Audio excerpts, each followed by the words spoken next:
नमस्कार, मेरा नाम कुसुमा ऐश्वर्या और आज की वीडियो में हम वो टॉपिक करने जा रहे हैं जिससे मैं सालों बचती रही, क्योंकि जब ये टॉपिक करवाया गया था यूनिवर्सिटी में तो मैं घर पर गई हुई थी अपने, तो इस वजह से ये टॉपिक नहीं कर पाई थी। लेकिन जब मैंने इसको किया सालों बाद तो मुझे ये समझ में आया। आई होप कि यदि मुझे समझ में आ गया तो आपको भी आ जाएगा। तो let's get started with this video, that is Cobb Douglas production function. 1928 में ये एक आर्टिकल में पब्लिश हुआ था अमेरिकन इकोनॉमिक रिव्यू नाम के जर्नल में, ठीक है। और इसकी इक्वेशन, जो बेसिक इक्वेशन है वो है Q equals to A L alpha K beta. Alpha beta Greek alphabets हैं और ये क्या शो करते हैं, ये रेफर्स करता है Q इज फॉर आउटपुट, ठीक है। आउटपुट जो है दो फैक्टर्स लिए हैं, दो इनपुट हैं, लेबर एंड कैपिटल, और जो A है यहाँ पर A अल्फा बीटा, ये तीनों कॉन्स्टेंट्स हैं।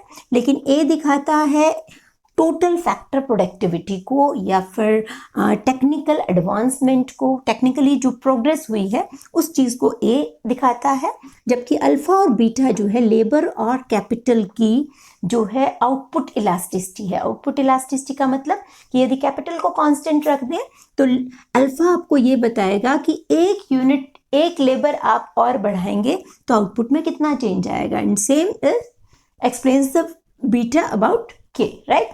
तो ये हो गया आपके पैरामीटर्स। अब आउटपुट में जो चेंज होता है वो या तो लेबर और कैपिटल की अमाउंट को बढ़ाने से होता है, ये लेबर कैपिटल बढ़ेगा तो आउटपुट बढ़ेगा, या फिर चेंज जो है ए की वजह से भी हो सकता है, यानी टेक्निकल एडवांसमेंट की वजह से भी हो सकता है।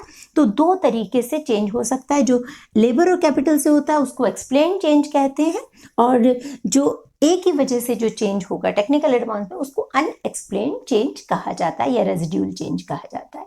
तो इस वीडियो में हम आज प्रॉपर्टीज समझते हैं कॉब डगलस प्रोडक्शन फंक्शन की फर्स्ट प्रॉपर्टी है वो है कि दोनों इनपुट्स जो है पॉजिटिव क्वांटिटीज में होना चाहिए। ये सिंपल है क्योंकि ये देखिए मल्टीप्लिकेशन में है, तो यदि एक जीरो होगा यानी लेबर आप ना लें तो क्या होगा, सारा आउटपुट जीरो हो जाएगा। यदि कैपिटल ना लोगे तो भी सारा आउटपुट जीरो हो जाएगा।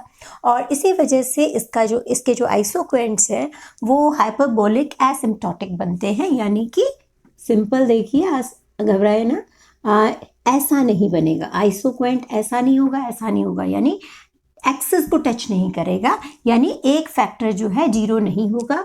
ये हमेशा इस तरीके से नीचे गिरता हुआ आइसोक्वेंट होगा। दूसरी जो प्रॉपर्टी है इसकी कि ये इजी टू हैंडल है, क्योंकि इसको लॉग लीनियर फॉर्म में होने की वजह से लॉगरिथमिक फॉर्म में डाला जा सकता है। और आप देख लीजिए, सिंपल दोनों साइड लॉग लिया है और हमने इसको यहाँ पर देखिए log Q equals to log A, और अल्फा आगे आ जाएगा लॉग एल बन जाएगा, और ये बीटा आगे लॉग बीटा लॉग के हो जाएगा। तो इसको आप एक्सपेंड कर सकते हैं easily. Cobb Douglas production function की एक बड़ी प्रॉपर्टी है कि ये रिटर्न्स टू स्केल के बारे में बताता है। यदि रिटर्न्स टू स्केल का मतलब क्या होता है कि यदि आप जो आपके इनपुट्स हैं उनको किसी कांस्टेंट नंबर से मल्टीप्लाई कर दें, यानी कि मान लीजिए लेबर और कैपिटल दोनों को दुगना कर दें, तो आउटपुट में कितना फर्क पड़ेगा, राइट। तो इसको समझ लेते हैं। ये हमारा बेसिक इक्वेशन है। इस बेसिक इक्वेशन में हमने क्या किया, लेबर और कैपिटल को मान लीजिए दुगना कर दिया या n टाइम्स इंक्रीज कर दिया। जब आप इसको n टाइम्स इंक्रीज करोगे तो क्या होगा, ठीक। अब इसको ब्रैकेट को खोल के देखते हैं, ए एन अल्फा मल्टीप्लाई होगा इससे भी और इससे भी मल्टीप्लाई होगा, एन बीटा एंड के बीटा। साथ साथ में कॉपी पेन रखिए और साथ साथ में इसको करते जाएं, ठीक। तो यहाँ से n कॉमन है, दोनों का बेस कॉमन हो तो क्या होता है, पावर्स जुड़ जाती हैं।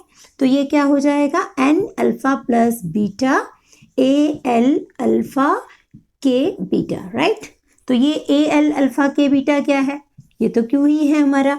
तो क्यू डैश यानी कि नया आउटपुट जो भी आया इसको n टाइम्स बढ़ाने से वो क्या आया, n alpha plus beta into Q, right, इतना आया।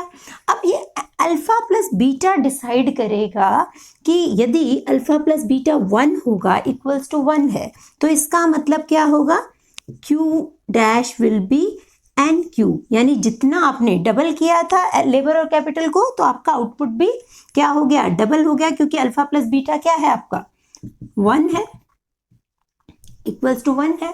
यदि alpha plus beta greater than 1 है तो यानी कि ये इक्वल्स टू यहाँ पे मान लीजिए 2 आ जाए, एंड उस केस में क्या हुआ, Q dash will be n square Q. इसका मतलब आउटपुट क्या हो गया, डबल हो गया। और इसी तरीके से यदि alpha plus beta less than 1 आ जाए तो क्या होगा, तो आपका डिक्रीजिंग। ये कांस्टेंट रिटर्न्स टू स्केल है जो कि कॉब डगलस ने अपने प्रोडक्शन फंक्शन के अंदर दिखाया, जो उनका मैन्युफैक्चरिंग इंडस्ट्री पे था। उसमें ये कांस्टेंट रिटर्न्स टू स्केल था और इसीलिए उसको homogeneous production function of degree 1 भी कहा जाता है। याद रखने की प्रॉपर्टी है, सबसे इंपॉर्टेंट प्रॉपर्टी है इसकी, कि जो कॉब डगलस प्रोडक्शन फंक्शन है वो homogeneous production function of degree 1 या लीनियर होमोजीनियस प्रोडक्शन फंक्शन है। क्यों? क्योंकि इसका alpha plus beta equals to 1 आएगा। जबकि यदि स्पेशल केसेस में ये ऐसा भी हो सकता है, इंक्रीजिंग या डिक्रीजिंग भी हो सकता है। फोर्थ इंपॉर्टेंट प्रॉपर्टी है कि जो फैक्टर्स के एवरेज और मार्जिनल प्रोडक्ट है वो हम कैलकुलेट कर सकते हैं इस फंक्शन से। और वहाँ पर जो सबसे इम्पॉर्टेंट आउटकम निकल के आता है, मैंने स्पेशली इसको अंडरलाइन किया है, वो है कि ये जो एवरेज मार्जिनल प्रोडक्ट है वो फैक्टर रेशोज़ पे डिपेंड करता है, न कि एब्सोल्यूट क्वांटिटीज़ पे। तो ये हम प्रूव भी करेंगे, तो ध्यान से समझना, ये भी प्रॉपर्टी बहुत इंपॉर्टेंट है। खासतौर पे कॉम्पिटिटिव एग्जाम्स में ये काफ़ी ज़्यादा इम्पॉर्टेंट कॉन्सेप्ट है, कंप्लीट ही हर प्रॉपर्टी इंपॉर्टेंट है। तो ध्यान से ही कीजिएगा, पेपर पेन आपके हाथ में होना चाहिए। तो एवरेज प्रोडक्ट क्या होता है, total output divided by factor unit. किसी भी का यदि कैपिटल का निकाल रहे हो तो it will be Q by K. ठीक है, मैं आपको सिर्फ लेबर का निकाल के दे रही हूँ। दोनों ही केसेस में कैपिटल का आप खुद कैलकुलेट करेंगे और मुझे बताएंगे कि ये हुआ आपसे कि नहीं हुआ। तो क्या करना है आपने, क्यू क्या है हमारे पास, क्यू ये है ही, इसमें तो कोई प्रॉब्लम नहीं है। क्यू तो आपके पास ये है, तो क्यू ये हो गया डिवाइडेड बाय एल। अब इसको सिर्फ सॉल्व करना है, और सॉल्व कैसे करेंगे ध्यान से देख लीजिए। ए एल, ये जो पावर है इसकी 1 है, इसको ऊपर ले जाऊं तो क्या हो जाएगा, अल्फा माइनस 1 हो जाएगा, है ना। तो एक दूसरा तरीका है कि यदि मैं इसको नीचे ले आऊं तो क्या होगा, इसकी पावर एल 1 है तो ये 1 माइनस अल्फा हो जाएगी। तो मैं इसको नीचे लेके आती हूँ, के बीटा है और एल को मैं नीचे ले गई तो क्या बन गया, 1 तो पहले ही था और ये बन गया 1 माइनस अल्फा।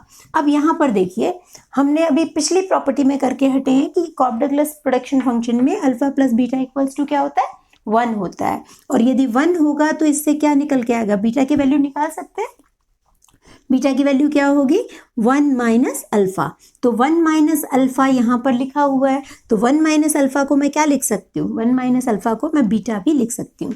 तो ये बेसिकली क्या हो गया, A K L raise to power beta. ठीक है, तो ये आपका एवरेज प्रोडक्ट आ गया। ठीक है, और ये आपने क्या बताना क्या है कि फैक्टर रेशो पे डिपेंड करता है, क्योंकि देखो इसकी पावर और इसकी ये जो दोनों चीज़ें हैं ये शॉर्ट टर्म में चेंज नहीं होने वाली हैं। तो इसलिए जो एवरेज प्रोडक्ट है वो किस पर डिपेंड कर रहा है, के और एल की रेशो पे डिपेंड कर रहा है। और इसको आप प्रूव कर सको, एग्जाम में कई बार इस तरीके से भी पूछ लिया जाता है, तो उसके लिए मैंने आपको ये एक न्यूमेरिकल दिया है जहाँ पे ए और अल्फा की वैल्यू, अल्फा बीटा की वैल्यू जो है वो कांस्टेंट रहेगी। और 2 एग्जाम्पल्स आपको सॉल्व करने होंगे, एक में के और एल की रेशो 8/2 रहेगी और दूसरे में 400/100 रहेगी। तो दोनों केसेस में आप देखिए कितना अंतर है, 8 और 400 में बहुत अंतर है।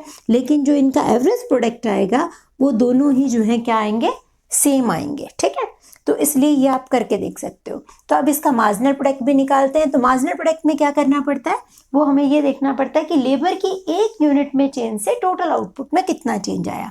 ठीक है, तो ये मार्जिनल प्रोडक्ट ऑफ लेबर निकलेगा, तो इसके लिए डिफ्रेंशिएट करना पड़ेगा। तो डिफ्रेंशिएट सिंपल रूल से हमारा हो जाएगा बड़ी इजीली।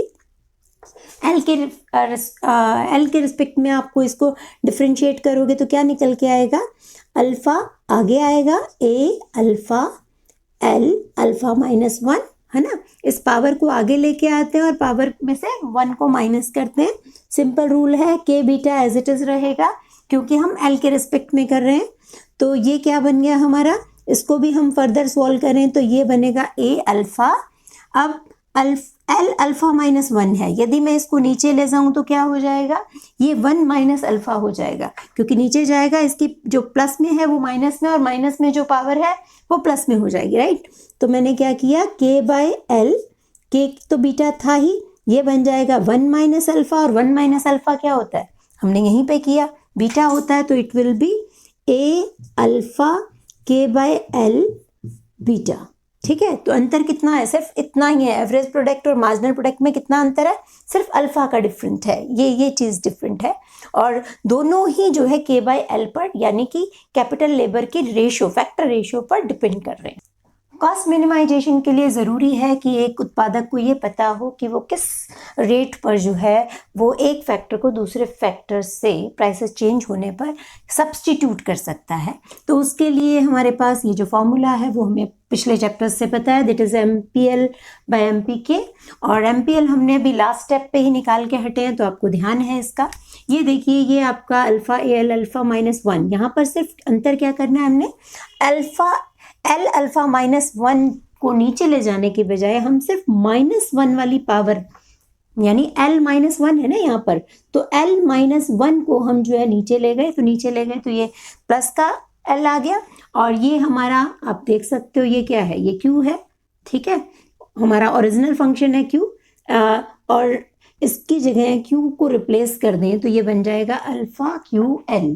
ये हमारा मार्जिनल प्रोडक्ट को रखने का दूसरा तरीका हो गया। सेम इसी तरीके से हमारा मार्जिनल प्रोडक्ट ऑफ कैपिटल भी निकल आएगा, और जब इसको हम यहाँ पुट करेंगे, alpha Q by L divided by beta, sorry it is beta Q by K और Q बाय K, तो ये हम जब इसको काटेंगे पीटेंगे तो नेचुरल है Q कैंसिल हो जाएगा, हमारे पास बच जाएगा K ऊपर चला जाएगा, तो ये हमारे पास मार्जिनल रेट ऑफ सब्स्टिट्यूशन आएगी। अब इलास्टिसिटी ऑफ सब्स्टिट्यूशन निकालना बहुत मुश्किल नहीं है, बस ये याद रखना बहुत ज़रूरी है कि ये इक्वल्स टू 1 होती है। ठीक है, और इसका फॉर्मूला हमें पता है, ये वीडियो भी ऑलरेडी हम इलास्टिसिटी ऑफ सब्स्टिट्यूशन पे एक separate video already is there.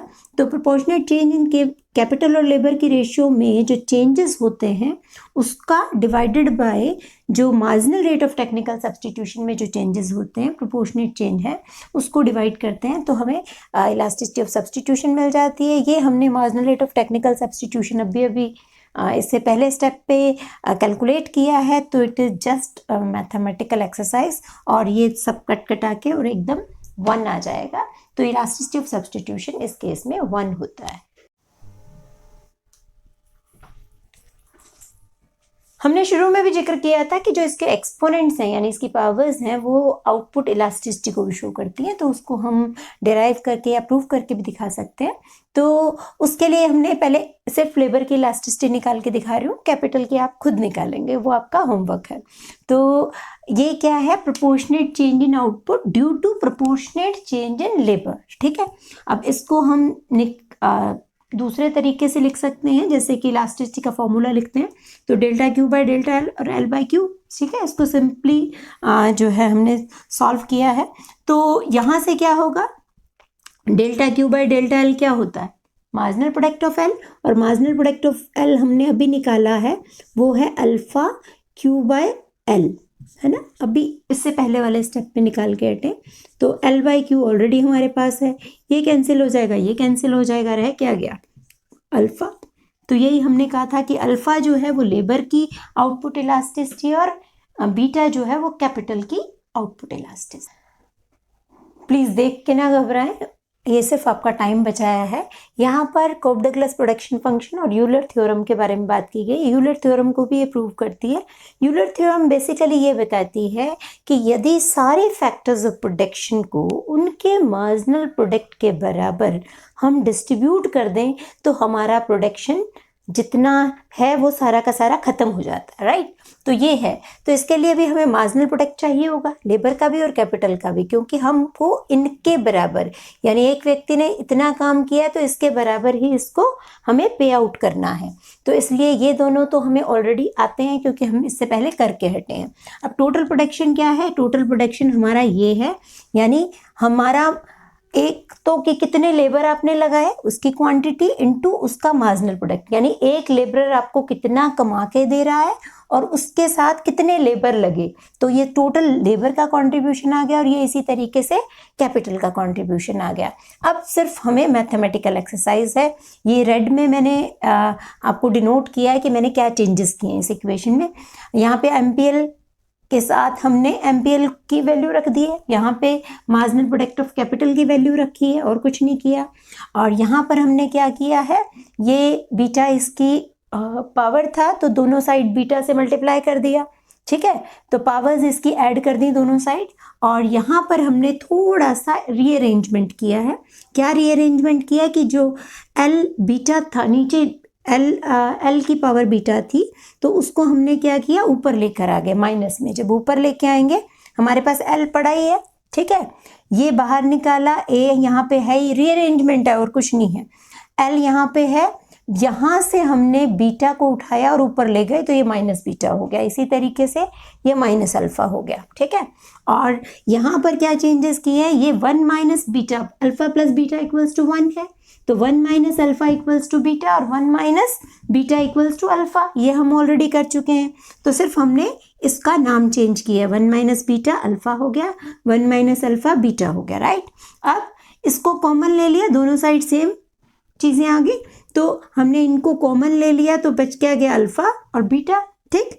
और अल्फा और बीटा के साथ अब ये क्या है, ये क्यू ही है, तो इसलिए हम क्यू को लेकर चले थे और अब हमारे पास अल्फा प्लस बीटा तो 1 ही होता है, तो इसलिए क्यू ही बच गया। इसका मतलब सारा आउटपुट खत्म हो गया जब हमने मार्जिनल प्रोडक्ट के अकॉर्डिंग डिस्ट्रीब्यूट किया।